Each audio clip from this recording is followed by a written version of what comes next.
তো hello everyone, তোমরা অনেকেই কমেন্ট করছো যে কীভাবে পয়েন্টে তেল নিতে হয়। তো এখানে তোমাদেরকে দেখিয়ে দেবো, স্ক্রিনে নিয়ে এসো যে দেখে না কীভাবে নিতে হয়। প্রথমে আমরা আমাদের পয়েন্টটা সিলেক্ট করব, তারপর আমাদের এখানে যে একটা পয়েন্ট হয় সেটা হচ্ছে এখানে একটা নাম্বার দিয়ে দেবো আমি। সেই নাম্বারটা সিলেক্ট করার পর এখানে পয়েন্ট দেখিয়ে দেবে, পেট্রোলে যে পয়েন্টটা সেটা সিলেক্ট করব। এখানে একটা অ্যামাউন্ট সিলেক্ট করব, যেটা হচ্ছে ধরো 100 টাকা সিলেক্ট করলাম, 1000 টাকা। এখানে আমার দেখিয়ে দেবে যে আমার এতগুলো পয়েন্টে 77 টাকা পয়েন্ট হয়ে আছে। এবার এখানে আমি একটা রিডিম 1 2 3 4 করে দেবো, ঠিক আছে। যেহেতু এখন আমার রিডিম হবে না, মোটামুটি আমাকে 1000টা পয়েন্ট করতে হবে, মানে স্মাইল পয়েন্ট 1000টা চাই, তবে যে এটা রিডিম হবে। মোটামুটি 1000টা স্মাইল পয়েন্ট চাই, সেটা রিডিম হবে। আর একটা জিনিস তোমাদেরকে দেখিয়ে দিই, একবার নিয়ে এসো।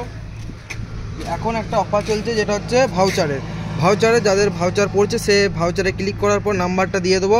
সেখানে যদি একটা নাম্বার দিয়ে যাওয়া, একটা নাম্বার দিয়ে দিলাম 40 আর 40।